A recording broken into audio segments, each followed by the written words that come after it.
All right, thank you for staying. Now let's take a look at the dailies on Daybreak, beginning with the Daily Trust newspaper. The lead story up there, very boldly written: energy, food prices push inflation to 17 years high. That's quite alarming, you may say. Also, we have another story: why we pioneered a non-interest banking. Jais Bank chairman. You also have Kenyan poll: protests, jubilation trail Ruto's victory. My only agenda is to serve Nigerians, according to the former Vice President Atiku Abubakar, and also the flag bearer of presidential flag bearer of the People's Democratic Party. The pictorial there, as you can see there, shows you a couple of dignitaries there. And that's that for the Daily Trust newspaper this morning. Now, let's go on to the Punch newspaper. The Punch newspaper also has the lead story. Its lead story is also on the inflation. It says 19.6% inflation rate. FG warned against acute hunger, Sierra Leonean crisis. The first writer says inflation hits 17-year all-time high. Nigerians to pay more for consumables. Nigeria going Zimbabwean way. Nobody is doing anything. This is coming from the DG NAC. Politicians concerned about 2023 elections, not dying economy. This is from experts and CSOs. Beneath that, we have Amotekun trains Ondo recruits, vows to tackle criminals. Still on the Punch, police kill 5 kidnappers, abducted Redeemer student escapes. Man dies in motel after meeting online lover. End killings of innocent Nigerians, Afenifere tells Buhari. And above the masthead, we have fuel subsidy hits 1.593 trillion. Refinery rehabilitation gobs 54 billion naira. Below that, power intervention fund jumps to 2.9 trillion naira. Lassa fever, 165 killed. Awareness call rises. Also, we have this other story here. Federal government ASU meet today as strike enters 183 days. Still on the Punch, running mate, Wike accuses Rivers elders of gang up. These are the major stories on the Punch newspaper for today. All right, let's take a look at this day newspaper. The lead story, political actually, it says, I've not resigned, I won't resign. And that's according to the lead story of the This Day newspaper. The writer says he's elected for 4-year term. Atiku, Okowa, Sambo, Fintiri, others receive 160,000 defectors from APC. Presidential hopeful says his mission in politics is to serve people. Wike berates party elders for allegedly ganging up against him. PDP alleges 20 local government areas in Katsina not secure for election. You'd also find below that, Afenifere, Nigerians living in fear, uncertainty. Then the story at the very top, Ruto wins Kenya's election. Buhari salutes president-elect. You also have CBN, budget deficit, public debt hamper physical sustainability. Rising food, commodity prices drive inflation to 19.64%. Federal government raises fresh fraud claims against P&ID ahead $11 billion trial. Nigeria moves to proof firm secured contract through bribery lies. These are the stories on the front page of This Day newspaper. And to the Nation newspaper, the Nation has a lead story on politics. It says, "Are you to Wike? Others, I have no plan to quit." PDP chair now. It has a rider that says, "I was elected for 4 years. Absence of Atiku's men stall peace parley." Beneath that, federal government not sincere about ending strike. This is coming from ASU. This comes as the union meets education minister, others today. Above the lead story, there's also the story on the inflation.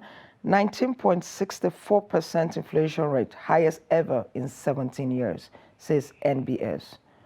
And then above the masthead, NCDC confirms 15 monkeypox cases. Electricity workers set to battle TCN. We also have the story here. Oshun Siek, chairman, alleges threat to life. Commercial activities pick up in the southeast. These are the major stories on The Nation for today. All right, let's take a look at the Guardian newspaper.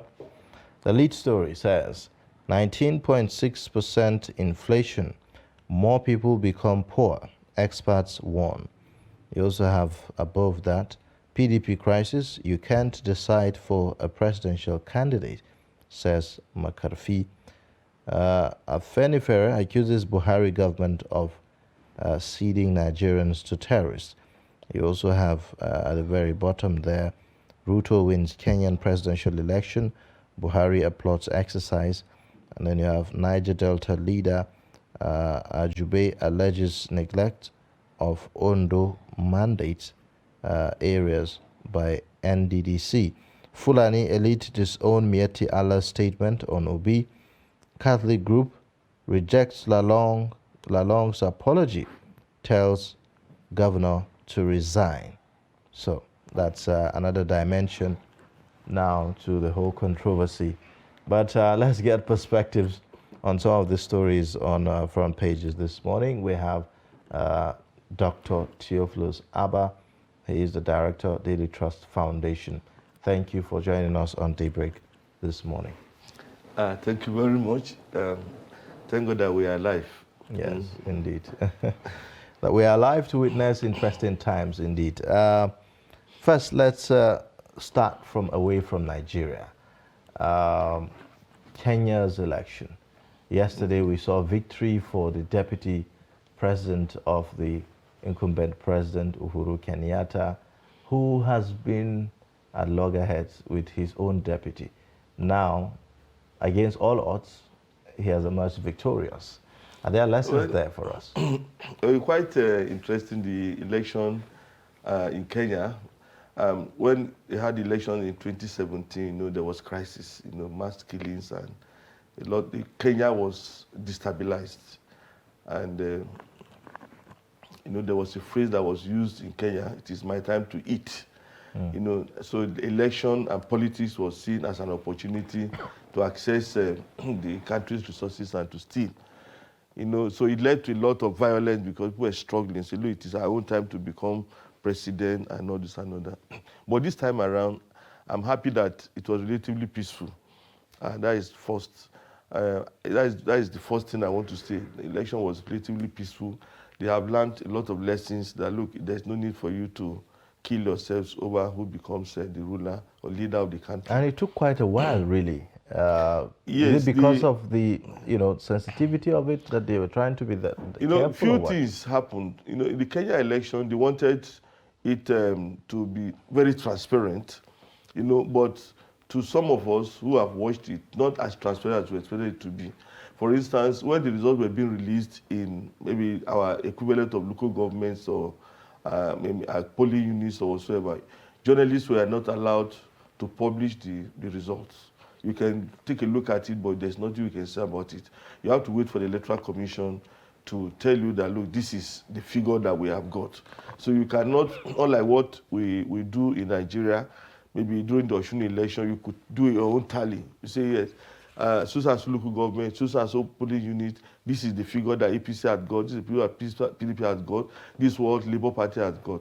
You couldn't do that because it was illegal, for anyone to announce any result except the Electoral Commission announces the result. So it was an issue, and we were thinking that because it was an electronic process, something that we're looking forward to in 2023 in Nigeria, because we're thinking that it was an electronic process, it would be there for everyone to see.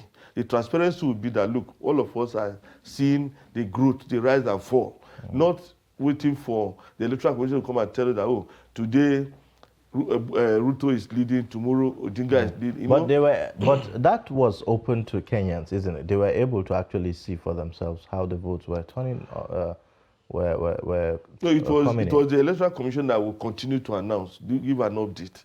Is it? Let me give But you I understand that they have the same system that we have adopted now. They have the same system, but you see, it took so long to announce the winner because the law says it's the Electoral Commission that must announce.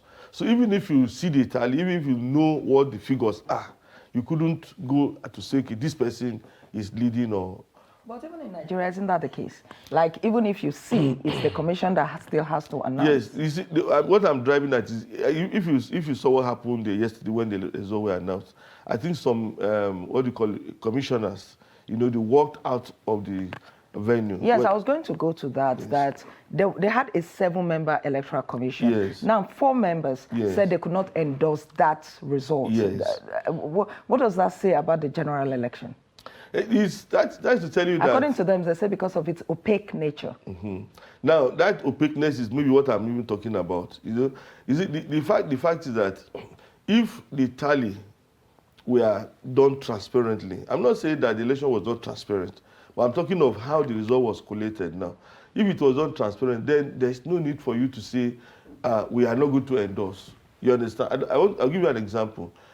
In the 2015 election, for instance, we saw Jonathan and Buhari, leading, from various parts of the country. But it was very clear, from the results that were declared by the returning officers, that look, there was no way you could, at that point, if you are an electoral commissioner, say you don't agree, because everything was clear. It was clearly been announced. So, but you see, what happened was that we had the results, but then at a point it was like a conclave. Everything was done secretly, and the electoral commission will now come up with a result. And so these guys said, look, we are not going to agree with what has been done. Now, we don't even know the whole truth about what was done, which, about 3 or 4 of them said they did not agree with. We don't, 4 of them, 4 out of 7, and that is the majority. So I'm thinking that the election, I'm happy it was peaceful because there was no violence. I'm happy, many people believe that it was transparent, but then we don't know what will happen next. There are talks that there are talks about the likelihood of the other party, Raila Odinga, may approach the court to challenge the result, which may also lead to cancellation, especially if you consider the fact that the margin between the both of them is very, very slim. So these are some of the, discussions. But some observers have adjudged the election credible, going by the fact that the deputy president, that's William Ruto, that emerged winner, was not on the good side of the president. They've been at loggerheads, and now he has emerged victorious regardless. And he's largely considered to be an outsider, in the political terrain, given the fact that the Odingas and the Kenyattas have dominated political engagement. Like a dynasty over the years. Yes, in the country. So a lot of people are considering that this is a win for democracy, given the fact that the William Ruto is considered as an outsider who, according to them, he's a nobody, and yet he has emerged victorious in the election. Actually, it's a breakaway from the past, where you always have one Odinga or one, what do you call it? Somebody Kenyatta. From the Kenyatta family, coming to run. But I'm so happy because a vice president is succeeding the president in spite of all odds, And that tells you that to some extent democracy works in Kenya. Because if the president didn't want him to become his successor, he would say, look, frustrate him. You use all sorts of strategies to block him from even contesting in the election. Okay. Raila Odinga has contested for the presidency 5 times. Yes. Ruto, this is his first time. So what do you think may have worked in his favor? I mean, even though the percentage, the difference is very, very small, barely 2% difference. But what do you think may have worked in his favor? I think the Kenyan public wanted, I mean, the voters, they wanted a break away from the past. They wanted somebody who, who represents maybe freedom. Let me use that word now loosely for Kenyans. So you don't say I'm governor, I'm president because it is the right. My father had been there, my great grandfather had been there. I know this is something that runs through, all these superstitious kind of thinking.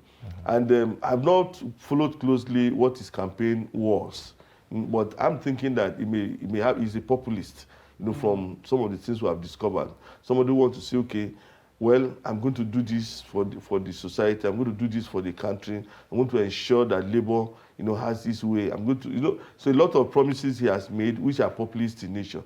And I think that is why people, say, let's see, this guy is different from, those who have ruled us before. I mean, if you look at the story of some other previous president of Kenya, some of them are quite funny, because they felt, oh, my father was there. I'm entitled to it. Yeah. This man is not about being entitled to it. It's like somebody, I'm going to work for the people. I represent the people. I think that's the kind of... and looking at also the age brackets, between the two, major contenders. You have an Odinga, 77, William Ruto, just a little, somewhere in his mid-50s, does that say anything about youth participation in the politics and also maybe the beliefs, about change and all that? So the fact is that as far as I'm concerned, because the Constitution did not say if you are over 70, you should not contest an election. So we cannot say this man ought not to have contested. But I think a younger president should be better for Kenya.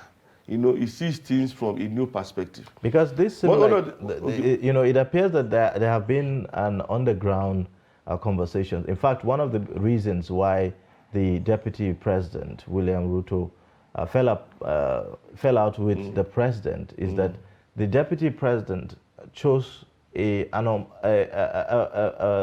unpopular.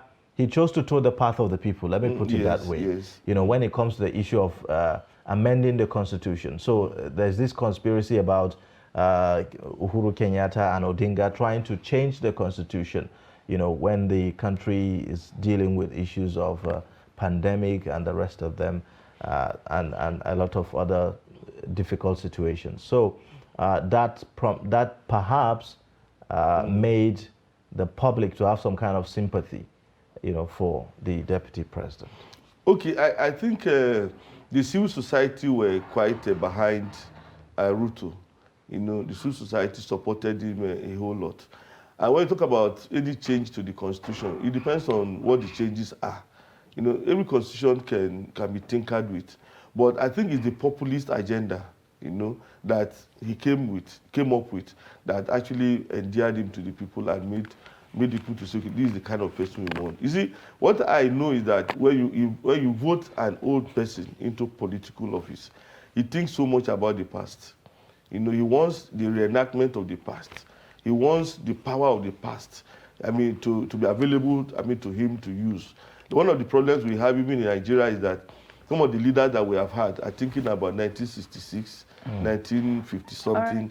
They go back, and that is one of the reasons why I think Kenyans decided to say, look, we need a younger person who has fresh ideas. All right, let's talk about the process. Some experts have said that the time between when the election held and when the declaration of the results. Yes, I heard you say at the beginning that maybe it was because of transparency. However, should it take that long? Because there are reports that since the election held, economic activities have been on hold. Every other thing has been on hold because they were waiting for this result to be counted. Don't you think that it should have come a bit earlier? Well, in this digital era, when you can upload results from any part of the country. If there were issues with the internet, if there were issues of power and it was difficult, maybe transporting the results from maybe remote areas, to where it was collated, maybe. But then I'm feeling that, I mean, Kenya is developed, and it shouldn't have taken so long for the results to be announced. But the Electoral Commission will still need to do a lot of explanation, because in the coming days, people are asking a lot of questions. How did you arrive at this result? Why, was it not so as transparent as expected it to be? You are using the electronic system, to receive results. Why all these restrictions? These questions are going to be asked. I ask this because Nigeria is going into an election next year, and this is something that our own INEC should ensure that they do not do, like hold an election today and then it takes so long for the results to come out. Well, I think with what we have seen, especially the Osun election that happened, it was very clear. People could clearly know who was going to win. So I believe that the Nigeria election will be better. Okay. I'm so optimistic about that. All right. Now let's come back home now. Talk about our own politics. Yes. The issue about PDP has dominated headlines for a number of days now. The governor of Rivers State, Nyesom Wike, from what we understand, has certain conditions that he has put forward for peace to reign within the party. And he seemed to be up against anyone who contradicts or who opposes his position on the issues. He wants the chairman of the party to resign. But that, Atiku, the flag bearer of the party, has insisted, and some other stalwarts of the party have said, look, the chairman is going nowhere and all that. But time is running out. The campaigns will soon begin. So where does this leave the PDP? Well, I think the PDP is in a very serious dilemma because I feel that this is my own opinion now, that there's a lot of manipulations that took place in the PDP during the presidential primaries. For instance, the PDP that I know, maybe the constitution has not changed anyway. If the chairman comes from the north, the presidency comes from the south. That has been the tradition in the PDP. You see, there was never even, I don't monitor that of APC closely or ANPP closely. But you see, over the years, I remember Ahmad Ali is from North Central. Obasanjo was the president.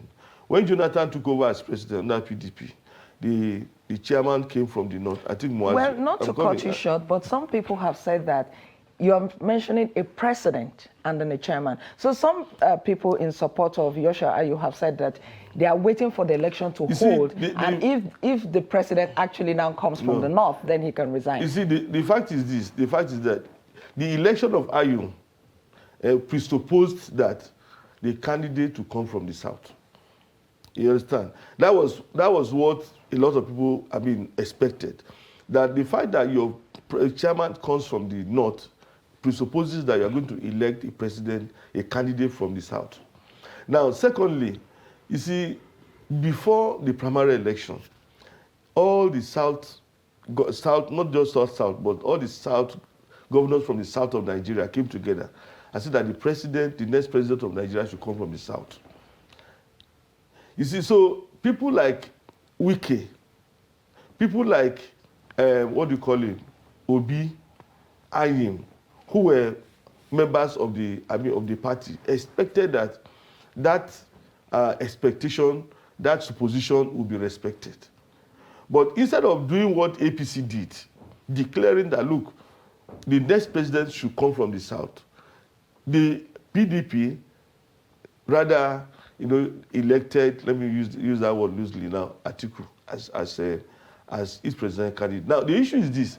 People who had invested a lot of money, a lot of resources in the party, expecting that the president will come to the south, will be very, very bitter. And that is what is happening. You see, Okowa, Okowa was the chairman of the South governors. You understand? He was one of those who led the agitation for the South to be given the presidency in 2023. Now he has accepted to be vice too. So you can see the kind of bitterness and disappointment that Wike, is passing through.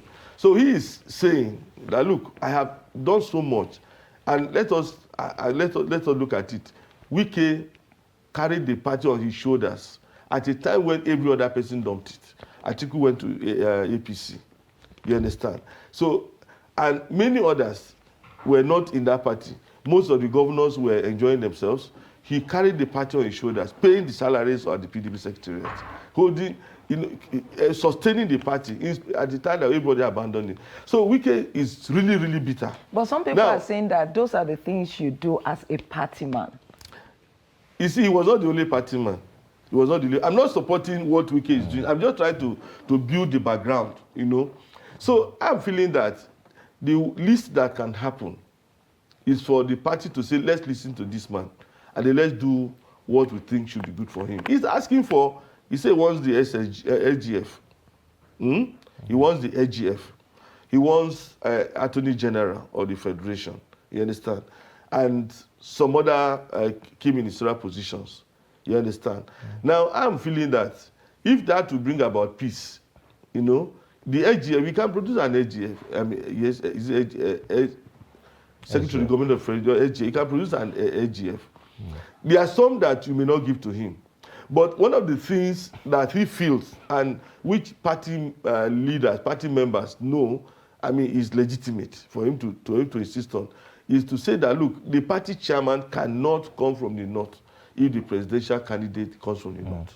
All right. They are believing that Atiku will win the election. Yeah, okay. You understand? All right. So let's now look another way, away from politics now, the economy.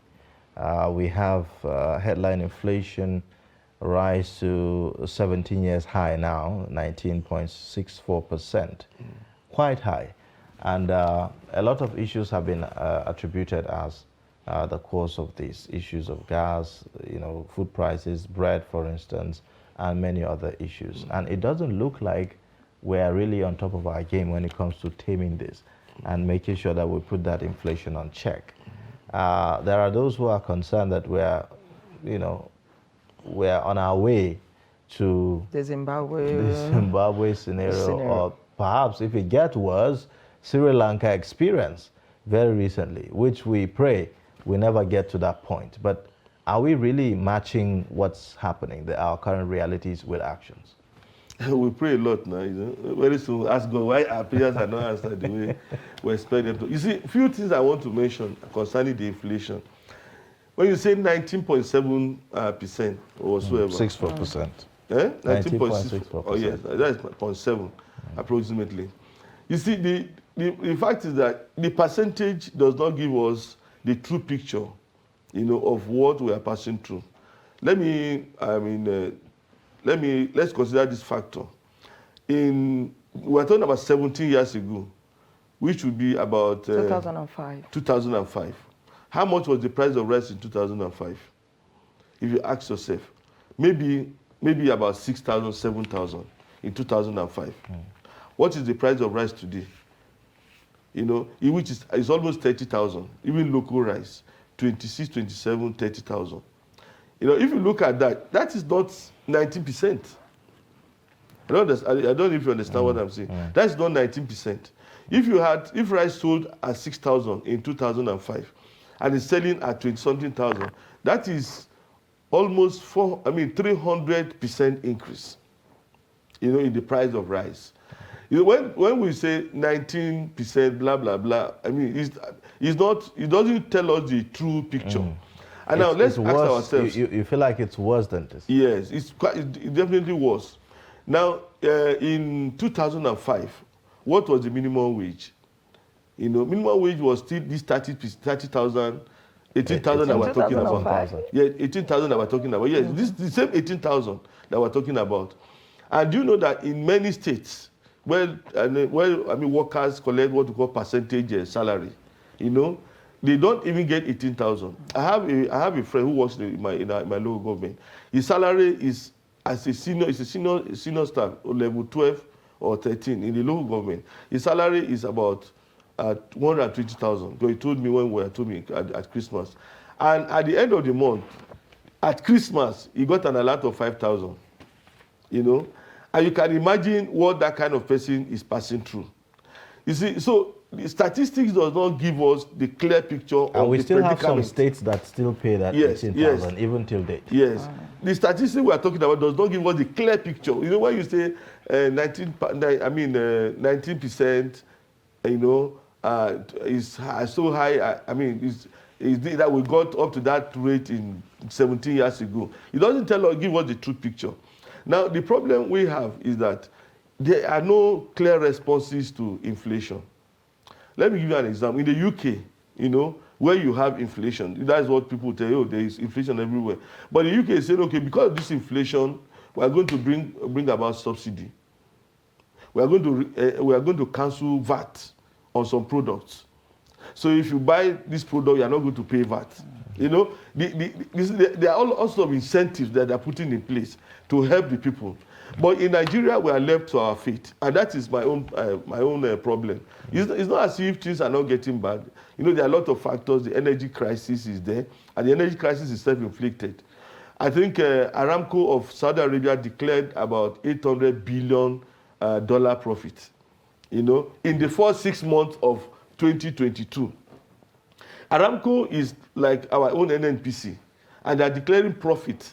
And our NNPC are declared losses over the years. I've never heard when NNPC declared profit. Even last year, when they declared profit, it was doubtful. People were saying, no, it's not true. You reevaluated the asset and now it's profit. So what I'm saying is that, you see, we have a system that is not responsive, you know. And if you look at the budget for 2023, 2024, it's going to be worse off. Some persons have said that the elections that are coming in 2023, they are a distraction. And so because of that, that's one of the writers on The Punch, that politicians are more concerned about the upcoming elections than the No, you see, who are those who manage the economy? Then we talk of the CBN. The CBN is the one who controls inflation. The CBN governor is not contesting in the 2023 elections. You see, when you talk about economic management, you know, we have the fiscal aspect, we have the monetary aspect of it. This is the monetary aspect of it. Now, we have to control this inflation. How do you do it? You see, do we have grains in our reserves? If the price of food is rising, it is that time for you to wet the market with what government has mopped up during the era of glut. You know, because we expect that when there was glut, and there was glut sometime last year, when farmers were almost throwing away their produce, because there was no market for them. Was there really glut last year? Because you know, because of insecurity has reduced the amount of grains that were produced by farmers. Yes, last year and early this year, in Taraba State, in Adamawa State, Taraba produces rice a lot. Taraba State, there was this report that they had so much rice and so much grain that the price was like static over a period of time, and farmers were counting their losses. You understand? In fact, I'm saying so because I know someone who engages in... Because I know that Daily Trust also carried a report last year that unlike previous years when during harvest prices of commodities dropped, last year that wasn't the case. There wasn't a significant drop in the prices. Maybe not significant, but at a point the prices... But what we are saying, there's the policy of government, to mop up grain and put in strategic reserve. We have silos all over. You understand? What I'm bringing out is that now that this inflation is hitting hard and people are finding it difficult to cope, it's now time to open these silos and say, let's flood the market with what we have stored over the years. You see, in terms of policies, we have good policies, but they are not being implemented.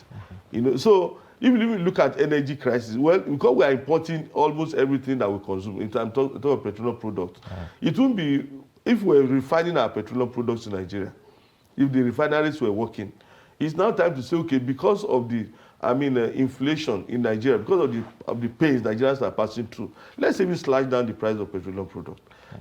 Those are some of the things that could be done. So do you think that maybe we should look in the way of cutting down certain government expenditures, cost of governance? Is that an You option see, the for problem Nigeria we at have this is that we are operating a deficit budget. I wanted to say something earlier.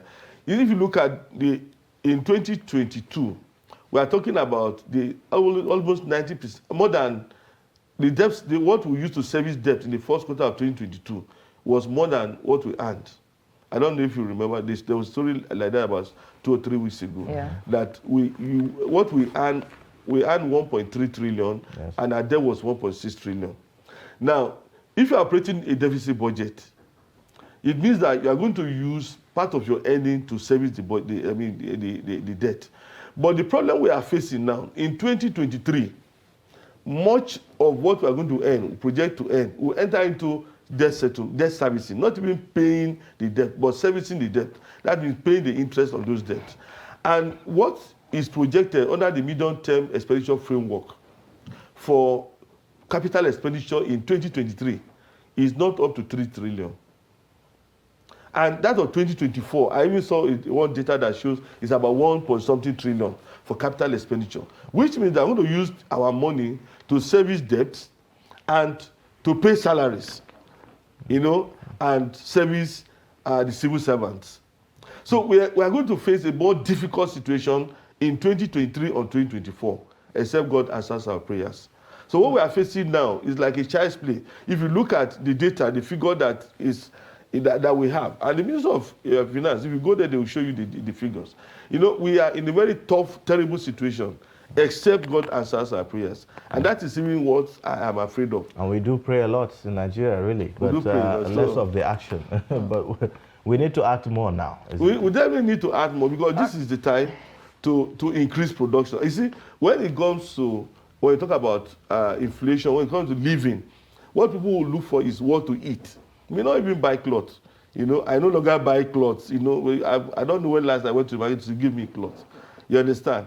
Even if you talk about, people don't even need cars so much, but they need food. And I'm thinking that if the government can deal with insecurity, we can produce enough food for Nigeria. But talk of Katsina, there was a report that I was heard, just before we started the review, that farmers no longer go to farm. If people go to farm, and they produce rice, beans, yam, whatsoever, even younger people who want to eat, who prefer to eat food than to, buy other things. So if we can make food available, and that is low hanging, if we can deal with this insecurity, if we can, chase these bandits from our forests and provide a measure of security for those who farm, we can turn around this situation even in the space of 6 months. All right, before you go, ASU and the federal government, they are meeting again today. What do you think? Are you optimistic? Well, I think the crisis has gone full circle. Government should, do what ASU is asking for. I don't think that implementing UTAS will destroy the Nigerian economy. I don't think that paying what government earns will destroy the economy. If you know that you have made this promise to ASU, why don't you put it in the budget? Right. So that is my own argument. Because I think government should respond to ASU, because the frustration that students have suffered, even lecturers, that's why it's too much. All right, thank you so much, Dr. Theophilus Abba, Director, Daily Trust Foundation. Thank you for joining us and sharing your perspectives on this Daily Sunday Break. Now, we'll take a short break, and then when we return, we'll take a look at some more issues, the headlines, and many more. Please stay with us. But in a situation where you find that a person look at the same, not necessarily tribal or regional. I have said that